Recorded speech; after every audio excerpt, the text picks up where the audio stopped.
ಜೈ ಶ್ರೀರಾಮ್. ವಿಶ್ವ ಹಿಂದೂ ಪರಿಷತ್ನವರು ರಾಮೋತ್ಸವ ಮಾಡ್ತಾ ಇದ್ದಾರೆ ಮಂಡ್ಯದಲ್ಲಿ. ಎಷ್ಟೇ ರಾಜರು ಕೂಡ ನಮ್ಮ ದೇಶಕ್ಕೆ ಬಂದು ಹೋದರೂ ಕೂಡ ರಾಮರಾಜ್ಯ ಅನ್ನೋದೇ ಯಾವಾಗಲೂ ಕೂಡ ಅಗ್ರಗಣ್ಯದಲ್ಲಿ ನಿಲ್ಲುತ್ತೆ ಅಂತ. ರಾಮದೇವರ ಸ್ಮರಣೆ ಮತ್ತು ರಾಮನ ಭಂಟ ಆಂಜನೇಯನ ಸ್ಮರಣೆ ಇದೆರಡರೂ ಕೂಡ ನಮಗೆ ನಮ್ಮ ದೇಶಕ್ಕೆ ಅದು ತುಂಬ ಅವಶ್ಯಕತೆ ಆಗಿದೆ. ಅಂತಹ ಶ್ರೀ ರಾಮಾಂಜನೇಯ ಮಹೋತ್ಸವನ ಮಂಡ್ಯದಲ್ಲಿ ಮಾಡ್ತಾ ಇದ್ದಾರೆ ವಿಶ್ವ ಹಿಂದೂ ಪರಿಷತ್ನವರು. ಮತ್ತು ಅಲ್ಲಿ ಭಾನುಪ್ರಕಾಶ್ ಶರ್ಮಾ ಅವರ ಅಧ್ಯಕ್ಷತೆಯಲ್ಲಿ ನಡೀತಿದೆ. ಅಲ್ಲಿ ಚಕ್ರವರ್ತಿ ಸೂಲಿಬೆಲೆಯವರು ಬರ್ತಿದ್ದಾರೆ.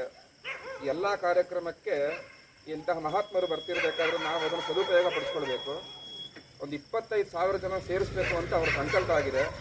ಅದಕ್ಕೆ ನಮ್ಮ ಬೇವನಹಳ್ಳಿ ರಾಘವೇಂದ್ರ ಮಠದ ವತಿಯಿಂದಾಗಿ ನಾವು ಮತ್ತು ಈ ಮಠಕ್ಕೆ ಬರುವಂಥ ಎಲ್ಲ ಭಕ್ತರು ಎಲ್ಲರೂ ಕೂಡ ಇಲ್ಲಿ ಸೇರಿದ್ದೀವಿ. ನಾವೆಲ್ಲರೂ ಕೂಡ ಆ ಉತ್ಸವಕ್ಕೆ ನಾವು ಭಾಗಿಯಾಗ್ತೀವಿ. ನಾವೆಲ್ಲರೂ ಕೂಡ ರಾಮಭಕ್ತರು ಅಂತಹ ಸೇವೆ ಕಾರ್ಯಕ್ರಮಕ್ಕೆ ಬರ್ತೇವೆ ಅಂತ ಈ ಮೂಲಕ ತಿಳಿಸ್ತಿದ್ದೀವಿ. ಹಾಗೆ ಯಾರು ನೋಡ್ತಿದ್ದೀರಿ ನೀವು ಕೂಡ ಎಲ್ಲರೂ ಆ ಕಾರ್ಯಕ್ರಮಕ್ಕೆ ಬನ್ನಿ, ಆ ಕಾರ್ಯಕ್ರಮವನ್ನು ಚೆನ್ನಾಗಿ ಮಾಡೋಣ ಅಂತ ಈ ಮುಖಾಂತರ ತಿಳಿಸ್ತಾ ಇದ್ದೀವಿ.